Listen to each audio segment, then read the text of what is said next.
Bueno, entonces iniciamos la segunda parte de este tema.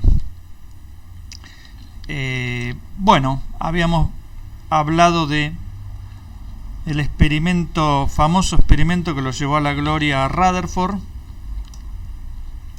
y en base a ese experimento Rutherford propone un modelo de átomo que era como una especie de sistema planetario, ¿no? Un núcleo que concentraba toda la masa y alrededor de ese núcleo electrones que giraban. Ese era el modelo de Rutherford. Ese modelo lo propuso adrede para explicar sus experimentos de dispersión, que como conté antes fueron muchísimos y durante varios años. Porque la única manera de explicar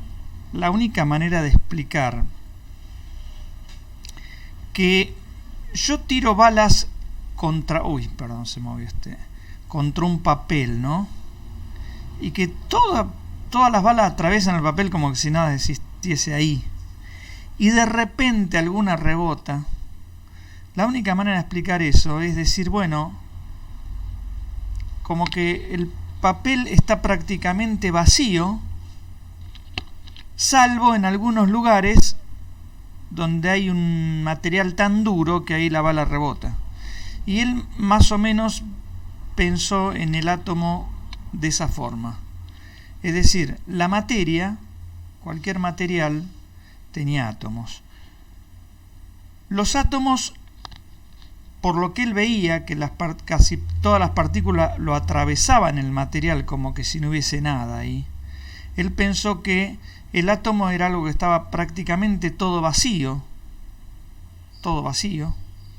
y que solamente en algún lugar, en puntos dispersos, estaría concentrada toda la materia de esos átomos.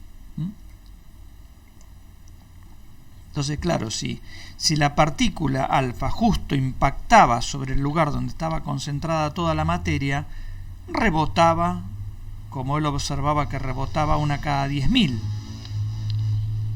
¿no? Y si no, la mayor parte pasaba porque no encontraba ninguna resistencia en el camino, pese a que él había puesto algo ahí en el medio, que era una fina hoja de oro, pero fina, igualmente, uno dice fina, tenía una micra de espesor, pero en esa micra uno tiene alineado 10.000 átomos. Entonces, si yo tiro partículas y casi todas pasan, pese a que hay 10.000 cosas ahí, y bueno, yo puedo pensar que esas 10.000 cosas en realidad están vacías, ¿no? Bueno, y él así lo pensó. Y en realidad la materia, después con los años, y a través de otras mediciones y muchos otros experimentos, se demuestra que está prácticamente vacía, ¿no? Prácticamente vacía. Uno hizo una cuenta que le llevó al resultado de que si uno quitase el espacio de forma tal de reducir todo el átomo a solamente su núcleo, está todo tan vacío que al hacer esa reducción toda la humanidad cabería en un dedal, ¿no? Imagínense. Bueno, entonces el átomo de Rutherford fue ese, una especie de sistema planetario, obviamente con neutro, el átomo era neutro, los materiales generalmente no están cargados, no tienen carga eléctrica, tienen carga eléctrica cero, salvo que uno los frote, qué sé yo, pero en su estado natural, por decirlo de alguna forma, tienen carga eléctrica cero. Bueno, igualmente con ese sistema planetario,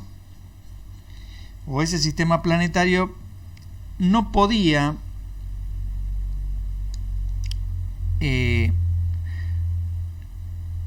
zafar de una cosa. ¿Y qué era esa cosa de la que no podía zafar?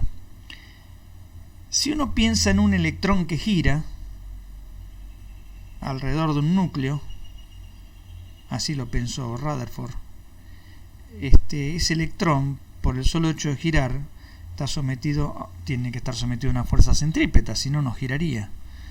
Si está sometido a una fuerza, quiere decir que está acelerado. Tiene una aceleración centrípeta. Si tiene una aceleración centrípeta, el electromagnetismo predice con cuentas concretas, ¿no? Cuando uno acá habla de predecir, no es la predicción de un astrólogo, ¿no? Acá la predicción es con cuentas concretas. El electromagnetismo predice de que ese átomo entonces emite radiación, ese electrón girando. Si emite radiación, pierde energía, porque la radiación transporta energía. Bueno, cuando se hizo esa cuenta que yo les estoy contando, que uno la hace casi los primeros días que cursa electromagnetismo en una licenciatura en física, le da que el electrón no llega a dar ni siquiera una vuelta y ya se frenaría, se caería contra el núcleo, digamos. Y si eso pasa, si el electrón apenas llega a dar una vuelta y se cae contra el núcleo, aumentando inclusive cada vez más su velocidad, ¿no? Como pasa algo que se cae en la Tierra, ¿no? Cada vez aumenta más la velocidad. Si eso pasa y uno hace la cuenta, le da que la radiación que emite ese electrón son rayos X, o sea, corresponde a rayos X. Esto que les estoy contando es lo que salía del electromagnetismo, ¿no? El electromagnetismo clásico. Bueno, o sea que la materia, si era correcto el modelo de Rutherford, la materia, primero que el átomo colapsaría, y después que uno tendría, la materia emitiría constantemente rayos X, constantemente, y eso no se observa. Quiere decir que el modelo de Rutherford explicaba bien una parte de la historia, sus experimentos de scattering, de difusión, de dispersión, pero no explicaba toda la historia. Además, con ese modelo, ¿cómo yo podría explicar la emisión de radiación?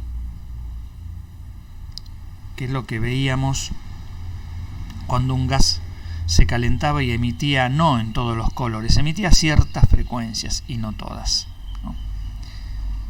Bueno, este modelo Rutherford lo propuso en 1911, seguramente que gustó mucho más que el modelo de Thomson, esa especie de budín, como le decían, donde los electrones eran las pasas de uva que estaban adentro, porque eso realmente no explicaba nada.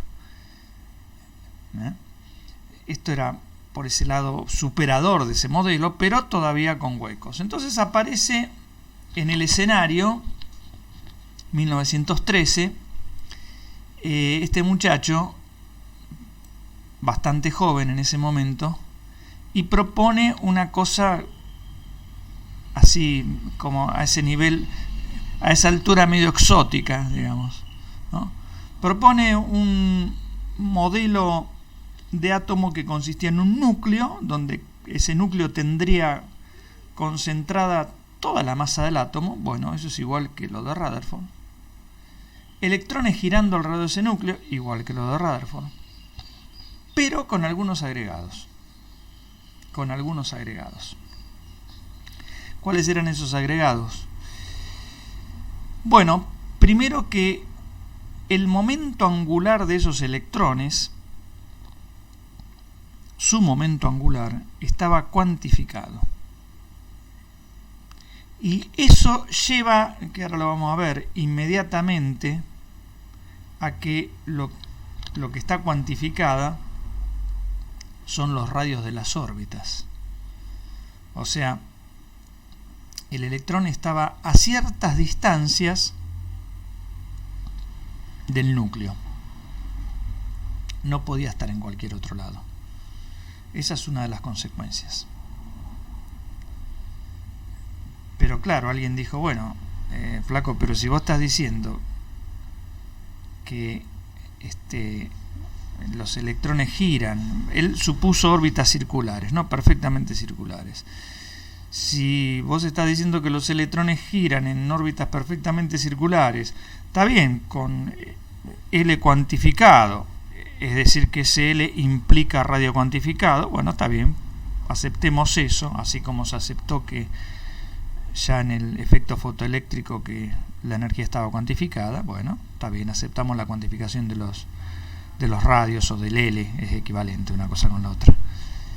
Pero ¿cómo arreglás el tema de que los electrones giran y no pierden energía? Bueno, Bohr no lo arregló el tema. Dijo, bueno, yo postulo de que hay órbitas, que son las órbitas en las que giran esos electrones, para las cuales no valen las leyes del electromagnetismo.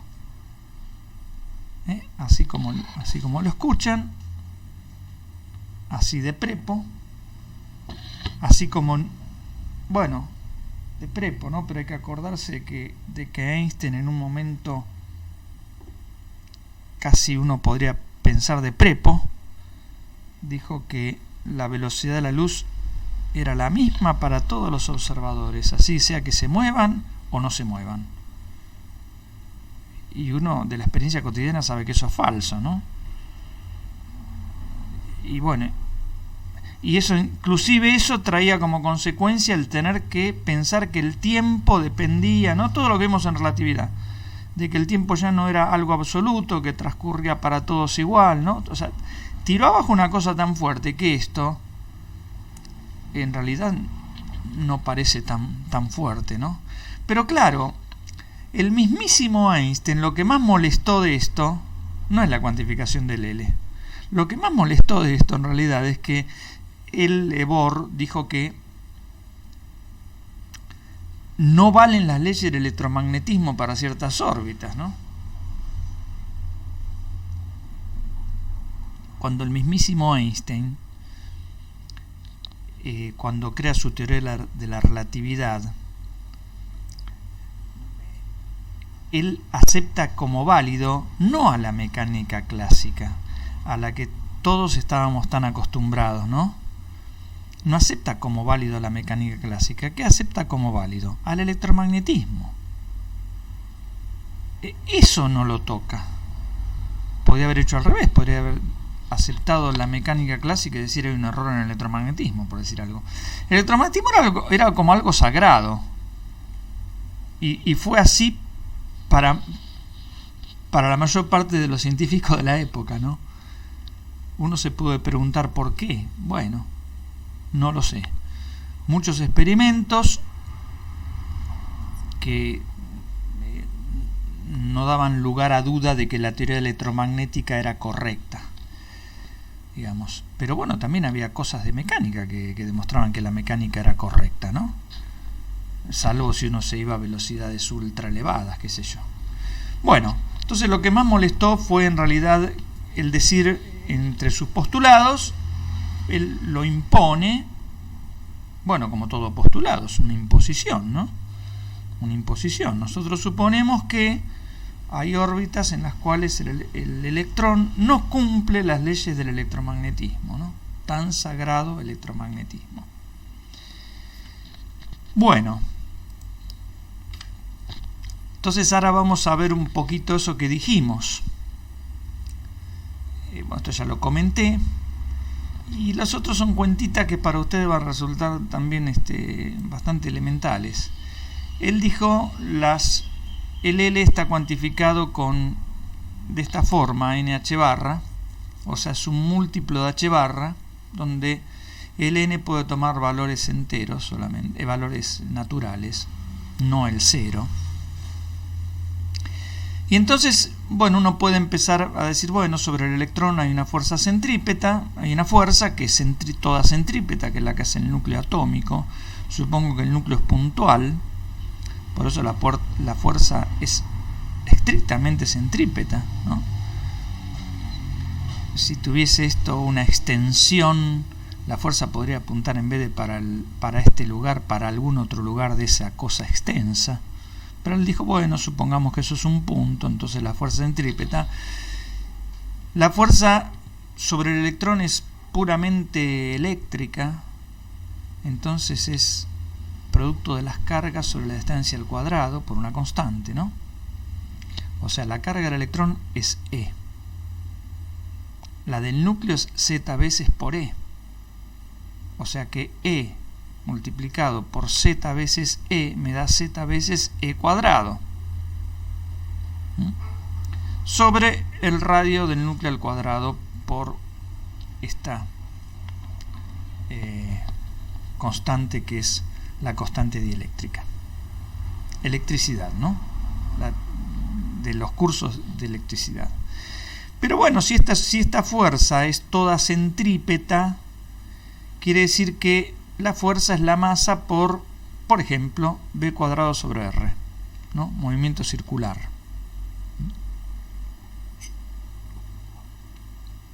Bueno, pero a su vez, como yo lo puse acá,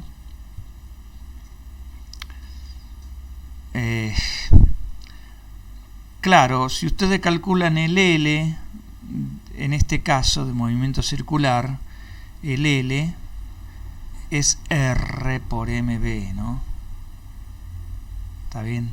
O sea que uno puede ligar el L es R por mB. O sea que uno puede despejar B y que todo le quede en función del L. Y después en donde dice L meter esto. Bueno, eso es lo que yo hice acá. Despejé de la fórmula L igual a R mB la velocidad en función de L, la elevé al cuadrado, y donde decía después L, acá, puse NH barra. Entonces me quedó esta expresión. Bueno, lo cual de acá, si uno mira, por ejemplo, esto, sale que los radios posibles no son cualquiera, son estos que se ven acá. Bueno, ustedes pueden hacer la cuenta, agarrar esta igualdad, donde dice B, poner esto, ¿no? Igualar esto con esto y despejar el Rn, y le queda estos radios posibles, ¿no? Bueno, cuando n vale 1 me queda un valor de radio, cuando n vale 2 me queda otro, cuando vale 3 me queda otro, ¿no? Me van quedando todos los posibles radios en los cuales puedo orbitar el electrón, que se llaman radios estacionarios, o a esas órbitas se las llaman órbitas estacionarias, y en donde, porque lo dijo Niels Bohr, en esas órbitas no valen las leyes del electromagnetismo. Bueno, uno puede decir en la vida cualquier cosa. Si lo que uno dice es cualquier cosa, pero explica perfectamente los experimentos, ya ahí la cosa toma otro color, porque en toda ciencia fáctica como la física, el que manda es el experimento. El único juez que puede emitir un fallo y decir la teoría es una porquería o funciona es el experimento. Bueno,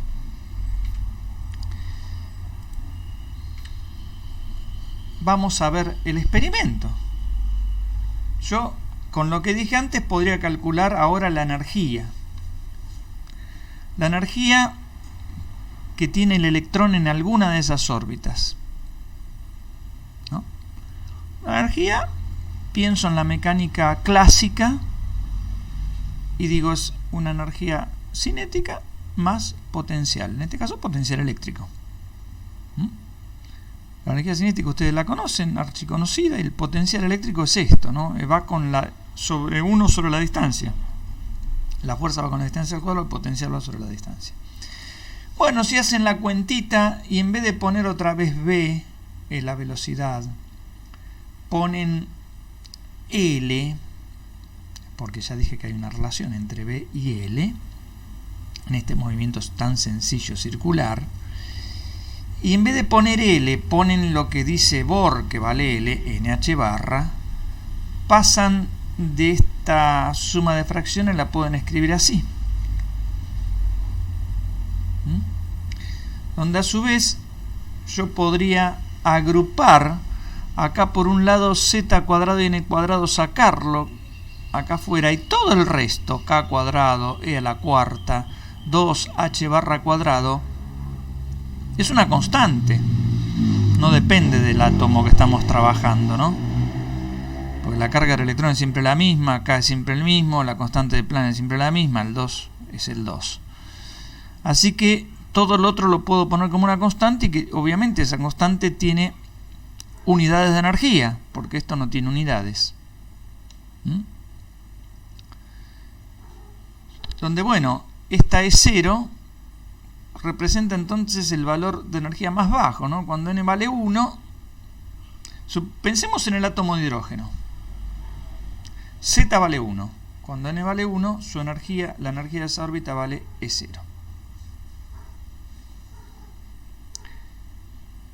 Entonces, fíjense una cosa, ¿no? O casualidad. O casualidad. Si uno calcula esa energía, le da justo la energía de ionización del átomo de hidrógeno. O sea, la energía que tengo que hacer para sacarle el electrón al átomo de hidrógeno, el único electrón que tiene. O casualidad, ¿no? Qué coincidencia. Este es un experimento. Yo mido la energía de ionización, eso se hace. Y digo, coincide con la energía que me está dando Niels Bohr, que tiene el electrón en el átomo de hidrógeno. Si tiene esa energía, para sacárselo, bueno, tengo que hacer esa energía. ¿No? Bueno, esa es una pegada, digamos, una primer pegada, pero hay más pegadas. Si yo supongo ahora, porque esto es otra suposición adicional, ¿no? Lo que voy a hacer ahora es que la suposición es que el electrón absorbe energía cuando pasa de un nivel de cierta energía a otro nivel de energía más alta. Y cuando hace al revés, cuando pasa de un nivel de energía alta a un nivel de energía baja, libera energía. Y si yo supongo que supongamos que paso de un nivel con un n final, recuerden que esta E sub n me está marcando la energía de ese nivel, que ya conocemos la cuentita, no voy a la hojita de atrás, ¿no? Acá está, vos me das un n, yo lo pongo acá en esta fórmula, sé que esto vale menos 13,6, lo pongo acá, me das un n y tenés una energía correspondiente a ese nivel, al nivel 1. E1 tiene energía E0. El nivel E2 tiene energía E0 sobre 4, porque 2 al cuadrado es 4. El nivel 3 tiene E0 sobre 9. Y yo digo, bueno, cuando el electrón pasa del nivel 1, el de más baja energía, al nivel 2, absorbe energía. Y la energía que absorbe es la diferencia de energía entre los niveles. Es esto que está acá. Todo esto que estoy diciendo es postulado, ¿no? Lo estoy postulando. ¿Está bien? Porque qué sé yo, si podría no ser así, ¿no? Podría ser que no tenga nada que ver la energía que absorbe el electrón con el pasaje de un nivel al otro, qué sé yo. El electrón recibe energía y puede gastarla en otra cosa, que no sé. No tendría por qué ser así, digo. Pero claro, como en física todo es postulado, él dijo, parece razonable que sea así. Cuando hizo la cuenta, puso n sub f acá, como nosotros lo escribimos acá, ¿no? Los niveles de la fórmula anterior, de la hoja anterior. Si ustedes hacen esa cuenta, les da este número, esta expresión. Fíjense una cosa, esta expresión es la de Balmer, la que encontró Jacobo Balmer, que le daba... Bueno, a Balmer estudia un caso particular, el del hidrógeno, donde n vale 2, donde acá el n inicial ponía un 2, pero fíjense qué impresionante, ¿no? Donde además el numerito que estaba acá en la cosa esta de Balmer era un número bien concreto que hoy en día y antes también se podía medir con bastante precisión, porque todas estas cosas que son de espectrometría, uno las puede medir con suficiente precisión, dónde están ubicadas las líneas de emisión, o sea, a qué longitud de onda corresponde, ¿no? En ese momento todo eso estaba bastante avanzado también.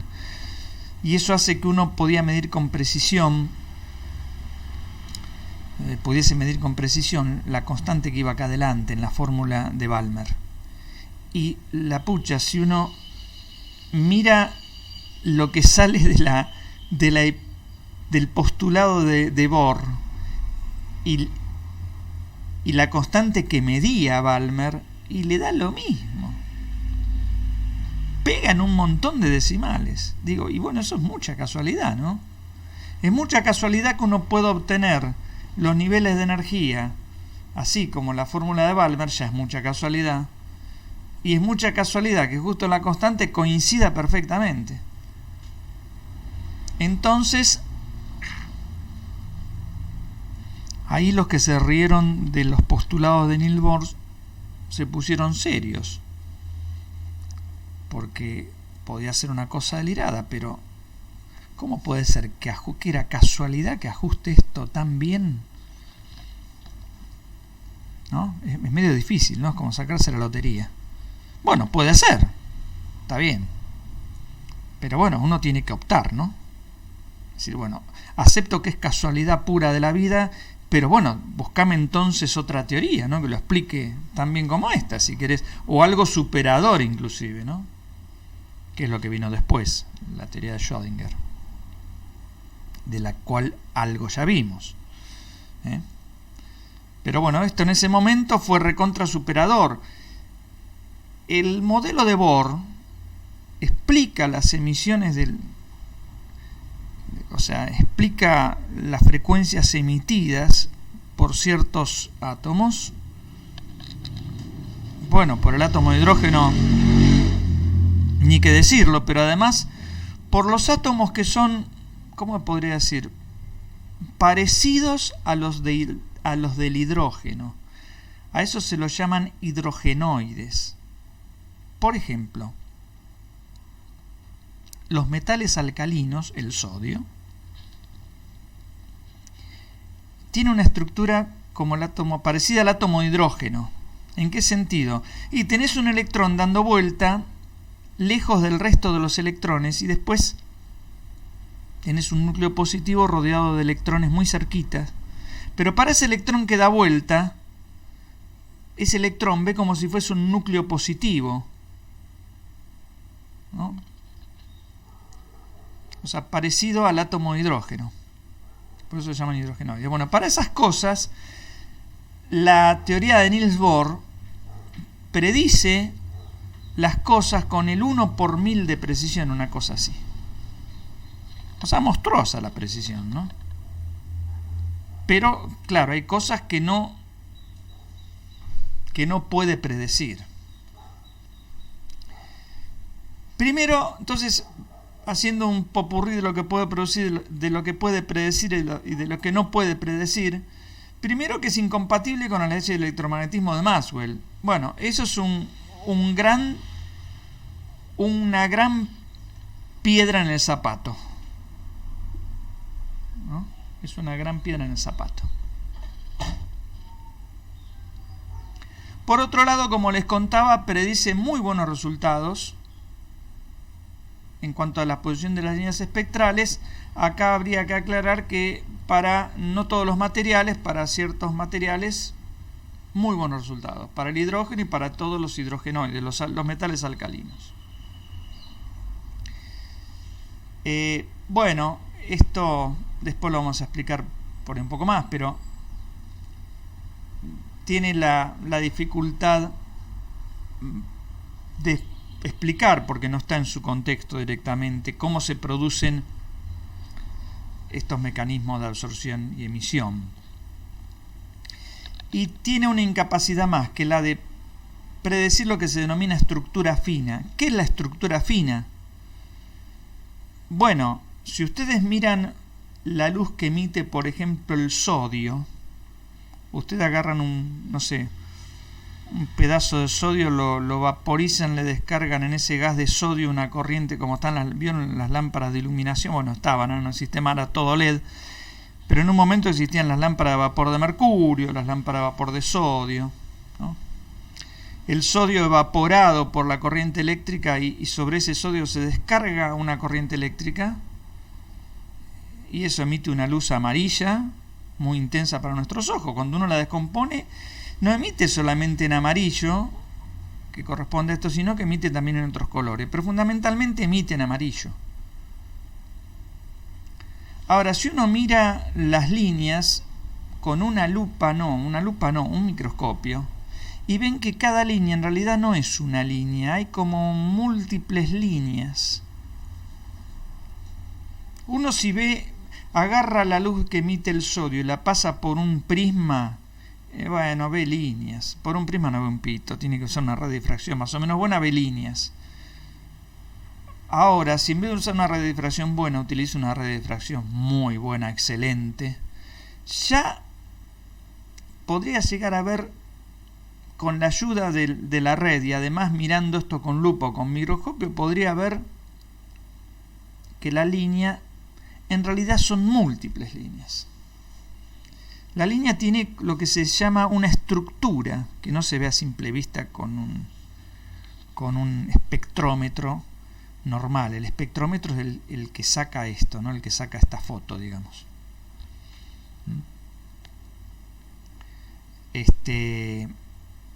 ¿Por qué? Porque esas líneas están muy poco espaciadas. La distancia entre dos líneas contiguas es 10.000 veces inferior a la distancia entre una línea y la otra, por ejemplo, entre estas dos, ¿no?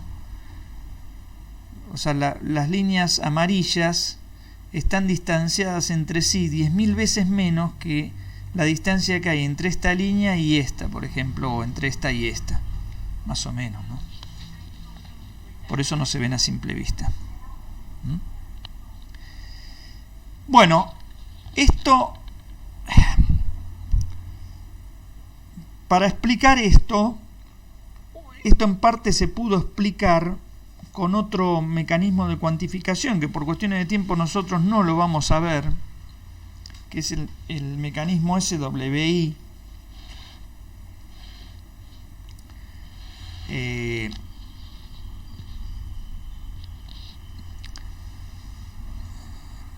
Que es el nombre de las tres personas que lo descubrieron, que ahora se me hizo una laguna. Estaba tratando de acordarme. La I es de Ishiguara. Wilson, Schwingberg, Wilson y Ishiguara. Sommerfeld, Wilson y Ishiguara. Hay tantos nombres acá. Bueno, el SWI es algo que se apoya en la mecánica clásica, donde se cuantifica algo en la mecánica clásica, y permite contemplar órbitas elípticas, y no solamente órbitas circulares. Y si también, además de eso, se utiliza la relatividad especial, bueno, se puede emparchar el modelo de Bohr para explicar algo de esa estructura. Pero sigue siendo una falla realmente media insalvable que tiene el modelo. El poder predecir la estructura de líneas, la estructura fina que se llama, para todos los materiales, digamos, en general, ¿no? Además de esta estructura fina, hay una estructura hiperfina, así se llama, que es consecuencia de un acoplamiento. Ya ahí pesan los fenómenos cuánticos fuertemente, de un acoplamiento entre el campo magnético del núcleo y el campo magnético intrínseco del electrón. Eso está contemplado en la mecánica cuántica, no en este esquema de Bohr. Bueno, entonces, claro, esto fue en 1913 el modelo de Bohr. Hubo que esperar hasta 1926 cuando aparece lo que ustedes ya vieron, que era la teoría de Schrödinger, o el postulado de Schrödinger, para átomos hidrogenoides, que es lo que yo les decía, que tienen esta estructura, un electrón alejado de todo el resto de los otros electrones que están bastante más cercanos al núcleo. Entonces esto es como decir, bueno, hay un núcleo cargado positivamente, apantallado por esta carga negativa, y un electrón alejado. El electrón ve como que en realidad se trata de un núcleo menos positivo, pero a la larga es un electrón y alejado de él un núcleo, tal cual el átomo de hidrógeno, un electrón y alejado de él un núcleo. Bueno, entonces si uno aplica la teoría de Schrödinger con algunas restricciones, o sea, suponiendo que la masa del núcleo es infinita, bueno, es muy grande, ¿no? El infinito acá existirá en la matemática, pero en la física no existe.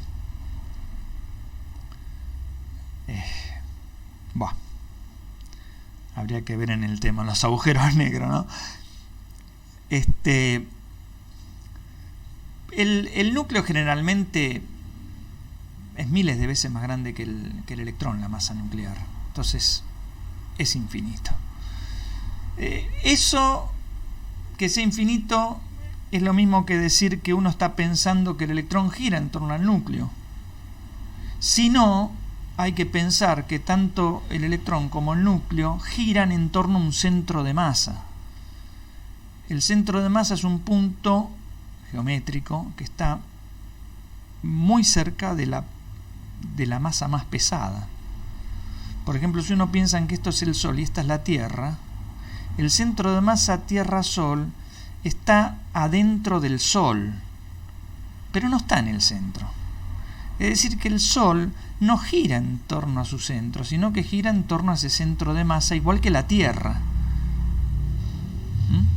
Es como cuando ustedes eran chiquitos y agarraban un balde de agua y se ponían a girar con el balde de agua, ¿no?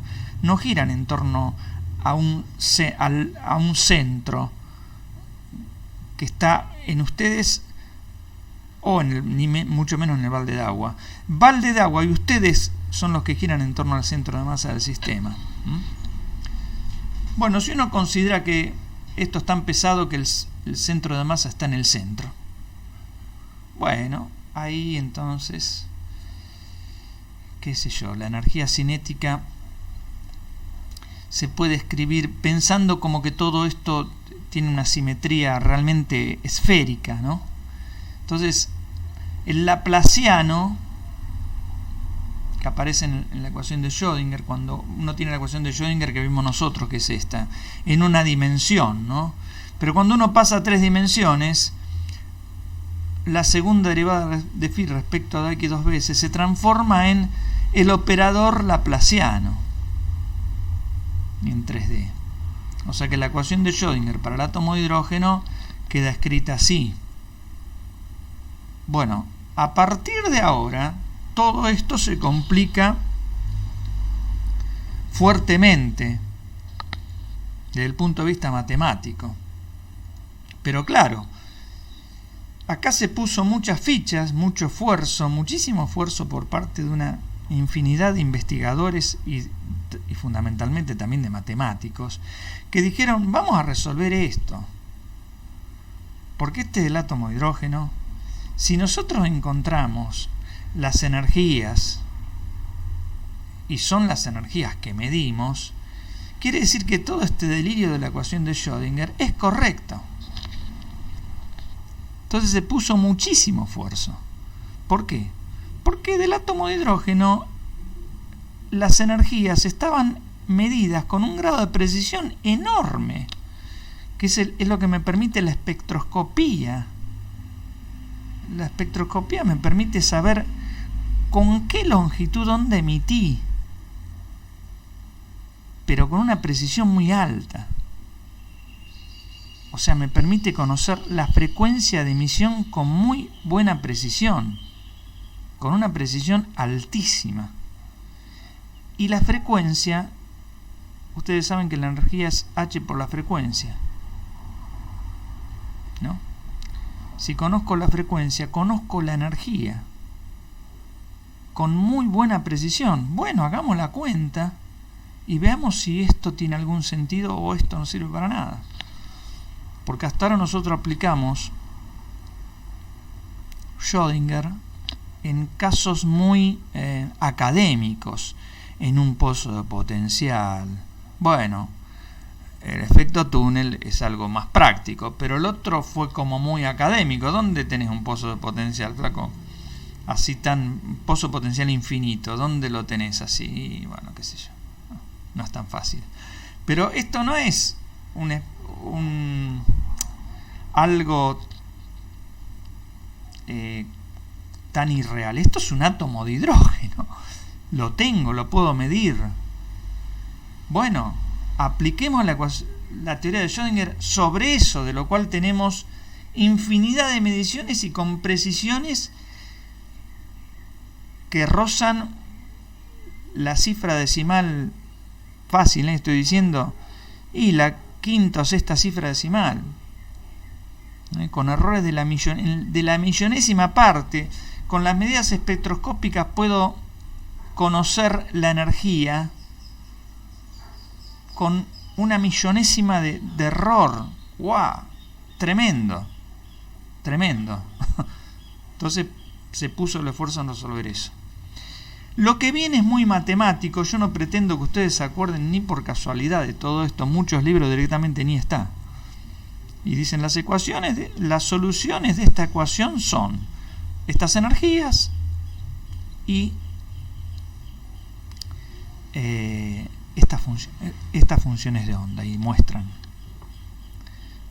Bueno, voy anticipando una cosa.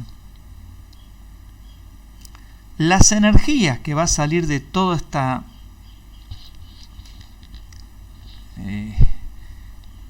tormenta de fórmulas, después de resolver todo ese tremendo bodrio que le costó a la humanidad bastante tiempo, salen los niveles de energía que había propuesto Niels Bohr. Así, tal cual. Son los niveles de energía de Bohr para el átomo de hidrógeno. Los valores de momento angular, no, eso ya no. No son los que predijo Bohr en cuantificación. Se parecen a ellos cuando las energías son altas, pero no son esos. Pero las energías son las del modelo de Bohr. Ni más ni menos, ¿no? Bueno. Lo que viene a partir de acá es matemática pura. Lo voy a comentar simplemente, así rápidamente, porque no es la idea que uno aprenda eso. En los libros de la materia, de esta materia, de lo que sería Introducción a la Cuántica, que en la Facultad de Ciencias Exactas se llama Física Moderna la materia, no está el detalle de estas cuentas tampoco. Yo puse cuentas para que vean que no. Igual se comenta de dónde salen esas cuentas, y en exactas también, obviamente. Bueno, el tema pasa por resolver la ecuación de Schrödinger teniendo en cuenta que este operador conviene escribirlo en coordenadas esféricas. Fíjense lo que es el operador laplaciano en coordenadas esféricas, ¿no? Esto, voy a la hojita anterior, es esto en una dimensión. La segunda derivada respecto de x 2 veces. En una dimensión es esto solo. Pero cuando uno pasa a 3 dimensiones y además considera esféricas, esa inocente expresión se transforma en esto. El potencial a la que está sometido el electrón es el potencial que ustedes conocen de la electrostática más primitiva que vieron en segundo o tercer año, ¿no? Producto de las cargas sobre la distancia, bueno, por una constante. Y después todo lo que ven acá, este θ, este φ y este r, son las coordenadas esféricas, ¿no? El θ, que es el ángulo de colatitud, el φ que es el ángulo azimutal, y el r, que es lo que se conoce como el radiovector, la distancia entre el centro y el electrón. Bueno, y toda la cuestión consiste en resolver la expresión, la ecuación diferencial. Pero lo que los matemáticos muestran, y entonces yo esto lo voy a empezar a contar así muy rápidamente, sin entrar tanto en detalles. Sí, vamos a entrar en detalles solamente en una cuenta, porque ahí aparece la primer cuantificación, así como en este caso del átomo de hidrógeno, así como aparece esa cuantificación en el pozo de potencial, por ejemplo, ¿no? Bueno, pero en principio voy a decir que los matemáticos demuestran de que esta tremenda ecuación, que es la ecuación de Schrödinger, pero nada más que el operador ahora es todo este bodrio, ¿no? Es separable cuando uno expresa la solución, esta phi, donde lo que yo estoy poniendo acá es la parte de la función de onda que no contiene al tiempo. Es la que no contiene al tiempo, la parte espacial. Como el potencial es independiente explícitamente del tiempo, vuelvo a la hojita anterior, fíjense, el potencial no contiene tiempo, explícito, no dice t acá por ningún lado.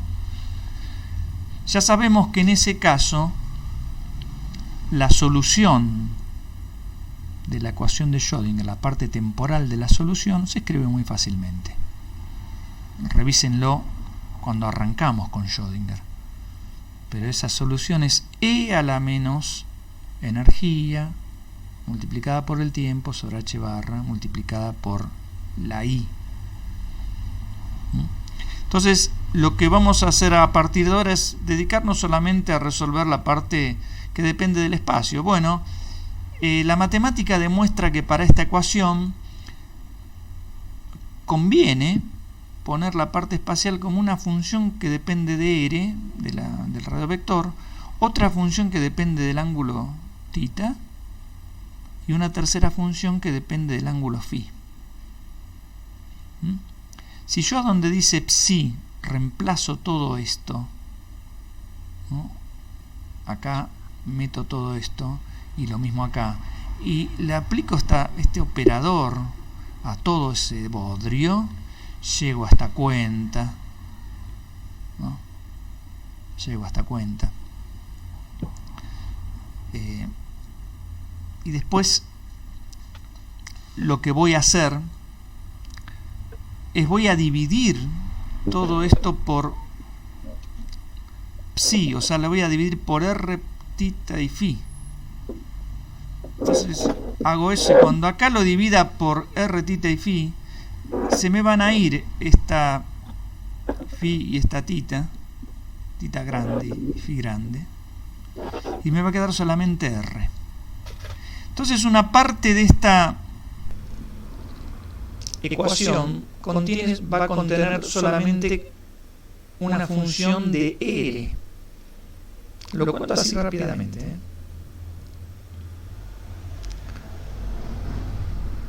Bueno, Algo parecido va a pasar acá. Y acá también, y acá también. Vamos a ver en qué... Bueno, ahí se terminó. Cortarlo así no tiene mucha gracia, pero bueno. Lo que yo voy a hacer es tratar de dejar la próxima clase, entonces lo vamos a ver. Voy a tratar de dejar una parte que tenga solamente a L, a esta función R que depende de L, otra parte que contenga una función que dependa solo de phi, y otra parte que contenga una función que dependa solo de θ. Voy a lograr eso. Cuando logre eso, me va a quedar como que hay tres funciones, una que depende de R, la otra de θ y la otra de phi, y me va a quedar igualado eso a 0. Y como R, θ y phi son variables independientes, para que eso pase, bueno, en la clase que viene vamos a volver a repetir esto, para que eso pase quiere decir que esa parte que depende de R va a ser una constante, esa otra parte que depende de phi va a ser también una constante, y esa otra parte que depende de θ va a ser también una constante. Y a partir de ahí se va a seguir resolviendo las ecuaciones estas. Nosotros no vamos a resolver todo ese bodrio que les conté, lo vamos a resumir bastante, para encontrar algún resultado interesante. Lo único que vamos a poder resolver de todo este bodrio nosotros es la forma funcional que va a tener esta parte que depende de phi. Y vamos a ver que aparece una condición de contorno para esta función. Bueno, si esta función depende del ángulo, por ejemplo, la función, cuando el ángulo vale 30 grados, tiene que ser lo mismo que la función cuando el ángulo vale 30 más 360, ¿no? Porque 30 más 360 físicamente es el mismo punto. Si vos girás 30 grados o girás 30 más una vuelta más, volvés al mismo lugar. Y como estas funciones representan cosas físicas, phi en 30 tiene que ser lo mismo que phi en 30 más 360. Eso es una condición de contorno que se llama periódica. Es como la condición parecida a la condición de contorno cuando nosotros poníamos las condiciones de contorno en el pozo de potencial infinito. Al restringir de alguna forma los valores de la función de onda, ahí aparece la cuantificación. Y de acá va a salir el primer número cuántico para el átomo de hidrógeno.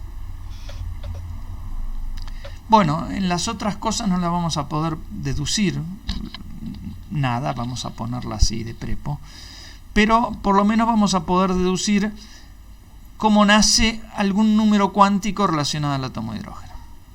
Bueno, vamos a dejar por ahora acá, y la clase que viene entonces continuamos con esto.